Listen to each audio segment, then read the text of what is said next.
My name is Ava, and with the slightest change in climate, my rural home becomes infested with insects every year. I put my heart and soul into pest control. At 34 years old, I've transformed from a housewife into nothing less than a hunter. Once upon a time, bugs used to scare me. I used to say such things without any embarrassment.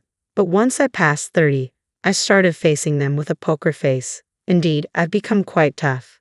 Today, I'd like to share a story about how I dealt with my younger sister who fell in love with my husband. This happened years ago, back when I was in my 20s. A junior high school reunion was held for the first time in many years, where I reconnected with my childhood friend Josh, who used to live in my neighborhood during elementary school. My sister Emily, 2 years younger than me, and I used to play with Josh a lot. But as typical boy sentiments grew stronger, playing with girls became embarrassing for him. Josh distanced himself from us when his family moved away in junior high, and we lost touch. At the reunion, I was nervous when reconnecting with Josh, but adulthood brought its strong ally, alcohol. Josh, loosened by its power, and I, emboldened by the same, had a lively conversation that was hard to believe after such a long time apart. We continued to party together, and by the end of the night, Josh confessed, "I used to like you when we were kids, and it seems like I can still like you as an adult." With this light-hearted exchange, our relationship began. Later, when sober, Josh joked, "Man, I said too much. Am I embarrassing? Who the hell do I think I am?" I couldn't help but laugh at his embarrassment. Everything fell into place, and we decided to get married. We visited each other's homes and completed the formalities for cohabitation and marriage planned for 6 months later. However, a problem arose at my house when Josh came to meet my family over a meal. As my sister returned home from work with a deflated voice, her surprise at seeing Josh turned quickly into a happy expression. "Wow, Josh, why are you here?" Embarrassed, Josh glanced at me and then explained, "Actually, we've been dating for about half a year now, and we've decided to get married. I came here today to inform our parents." I thought I should explain to my family, so I told my sister the circumstances. Her face turned visibly grim. "I see. I'm tired, so I'm going to bed. Good night," she said abruptly, retreating to her room and slamming the door shut. Wow, that was unpleasant," I said to Josh, worried that I had made him uncomfortable. But he reassured me with a smile. "I'm not bothered by it." Wanting to clear things up for my sister's sake, I added, "She's not usually like that. Maybe she's just not happy about us living together." Even our parents didn't show any problems, so I couldn't understand my sister's strong reaction. Still puzzled, I debated whether to ask her directly, but as I headed to the bath, I ran into her in the hallway.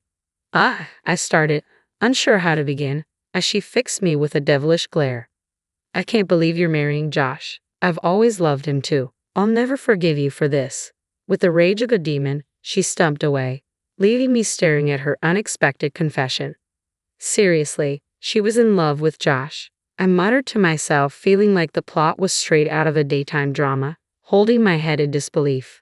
After a night of restless tossing and turning, I finally found clarity. Is it really a problem if my sister loves my fiancé? After all, our marriage is already decided. If Josh had loved my sister, it would have been a different story, but that's not the case. More importantly, if she's felt this way since childhood, she should have told him sooner.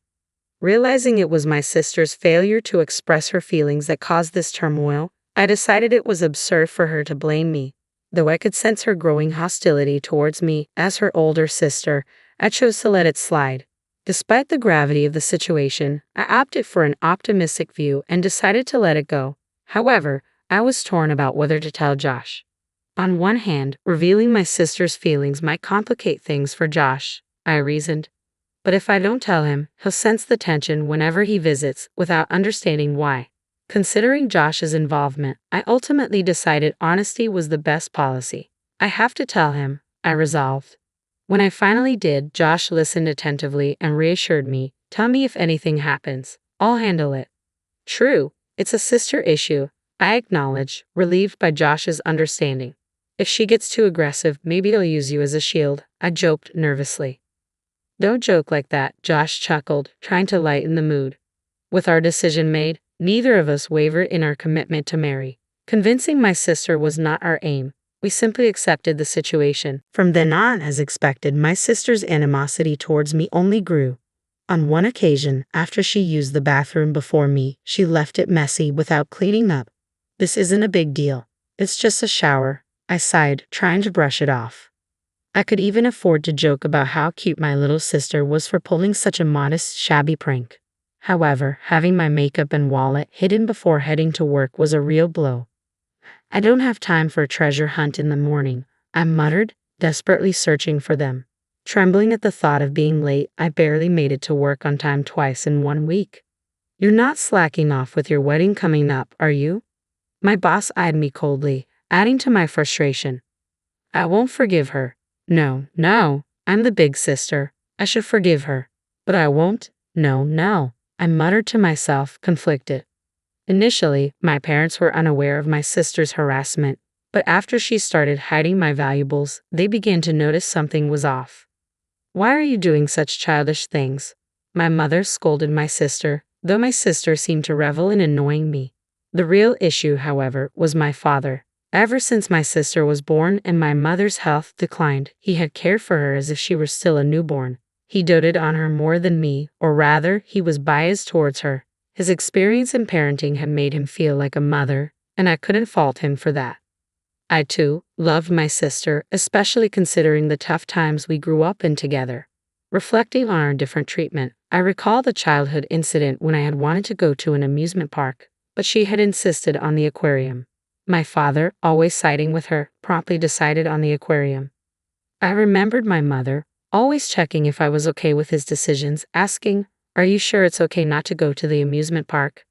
Honestly, I don't harbor any bitter memories of my father's favoritism towards my sister, but if my mother hadn't balanced things out, I might have felt inferior. Plus, at the time, even my friends remarked about how my sister received more affection. I didn't dwell on it. I simply accepted that there was a bias in love everywhere. Maybe it's just my inherently optimistic personality. I always look for reasons not to feel down. But this time, my father clearly took my sister's side. Apparently, she accused Josh of stealing her boyfriend, which in my father's eyes painted Josh as the villain. I understood his protective stance, imagining the plight of the sister who was left behind while her elder sister was about to get married. In response to my father's thoughts, my mother intervened, saying, "I don't see Josh as the kind of person who would do such a thing," voicing her skepticism. "No, that's not true. Listen to my opinion," I countered, hoping they would consider both sides fairly. My mother, known for not taking our words at face value and judging us fairly, tried to mediate. But my father's protective instincts overruled reason. I can't bear to see my poor sister dumped and even my elder daughter being played with, he insisted adamantly. I won't allow this man to take advantage of my beloved daughters. Wake up. It felt like I was being pushed into a corner, unable to make my voice heard amidst my father's firm convictions. Though he loved us deeply, his favoritism caused a strain this time. The growing opposition to my marriage troubled me deeply. So, I made a decision. I would leave home earlier than planned and live with Josh. Simply put, if the issue stemmed from my sister, distancing myself seemed the best solution. If I'm not at home, I won't be harassed. Problem solved, I reasoned, finding peace in the decision. And indeed, our life together passed peacefully after that. As days went by, my mother softened her stance, acknowledging, "I think your side of the story is probably right. You're an adult now. Do as you like, live freely." Surprisingly, my father remained silent, though dissatisfied. Deep down, he probably thought that even if Josh and I broke up, I would be pitiful, and he couldn't fathom Josh turning to my sister.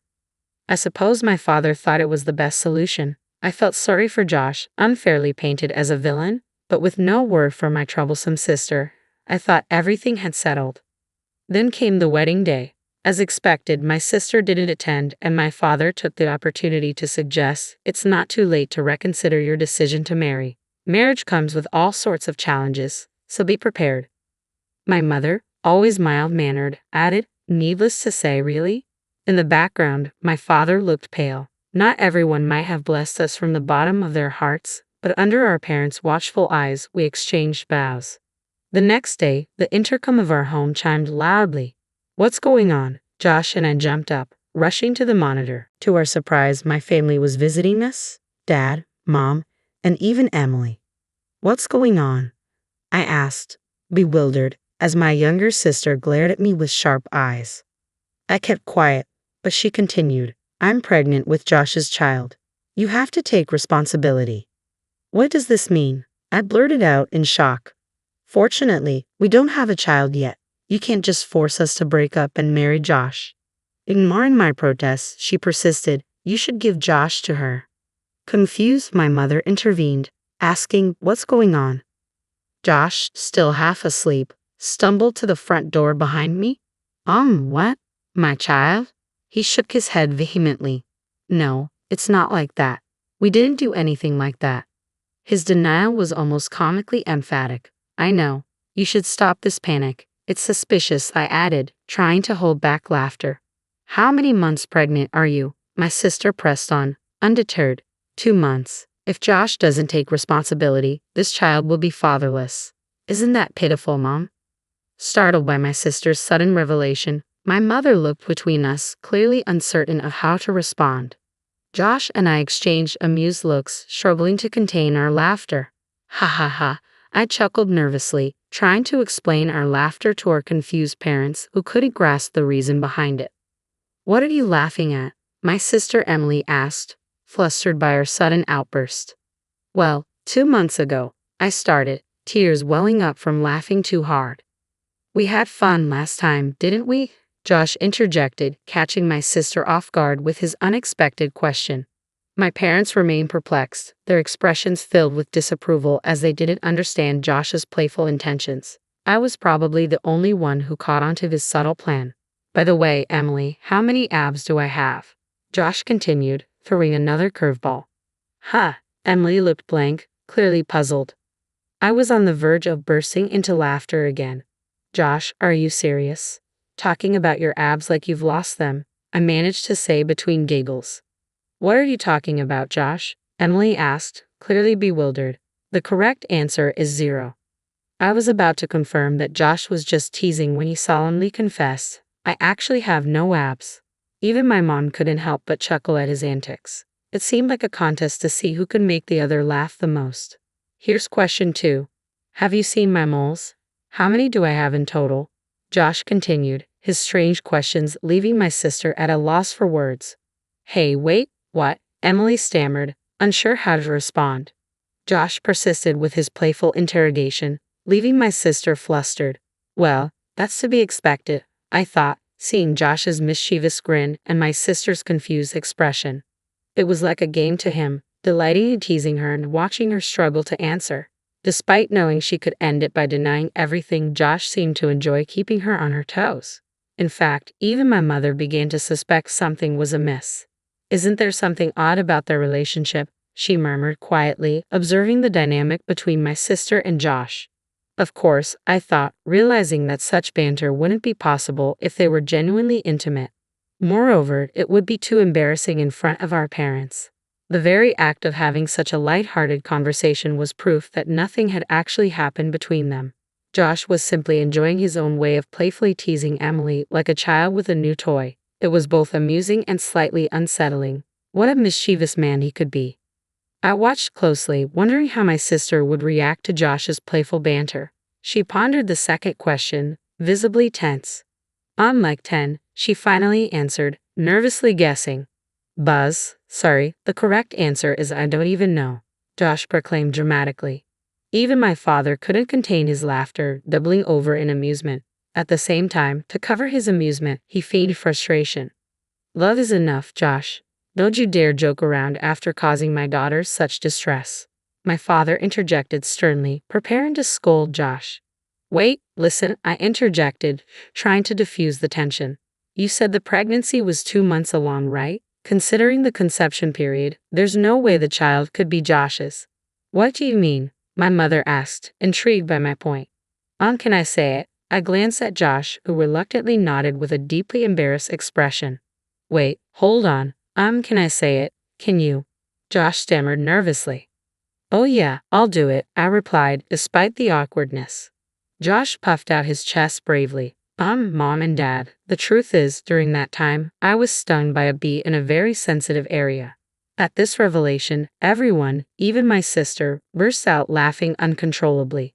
That's enough of the lies, Josh. There's no way you were stung there, my father exclaimed, torn between anger and amusement. while my mother laughed uproariously, clapping her hands. No, well, it's embarrassing, but it's true, Josh insisted, his face and ears turning bright red rapidly. It was hot, so I thought I'd cool off. Taking advantage of the fact that I couldn't be seen from outside, I opened the window and was relaxing in the nude when a bee flew in and stung me.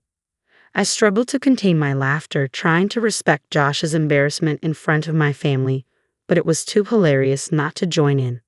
There's no way a man could be that embarrassing, my father chuckled, shaking his head. Well, that embarrassingly embarrassing man is right here, Josh retorted loudly, trying to defend himself.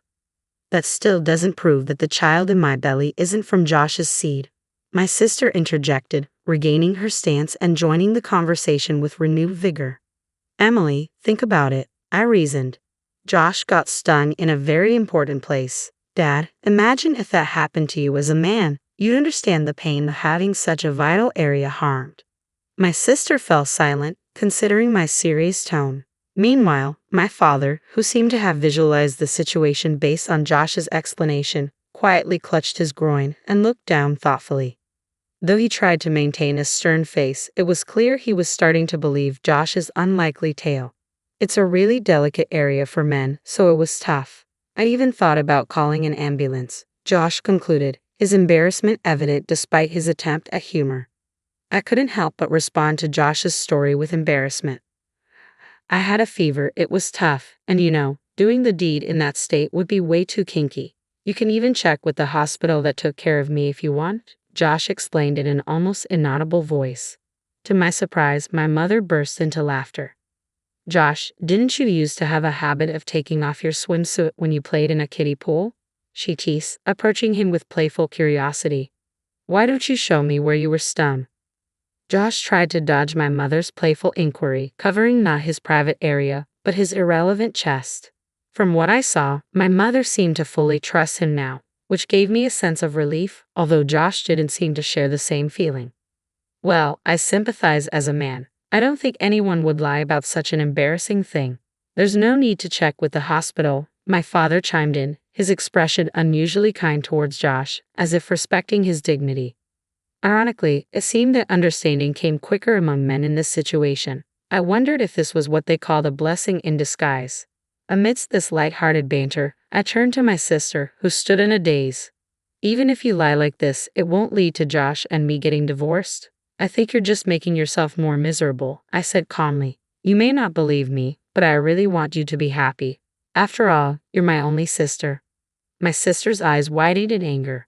Shut up, shut up, shut up. I don't like Josh anymore. If he's going to take your side, she snapped, emotional and reaching out to grab me. I don't care if you don't like me. I love Ava, and that's all that matters, Josh firmly asserted, brushing off my sister's hand. I consider Emily a precious childhood friend and now my sister-in-law.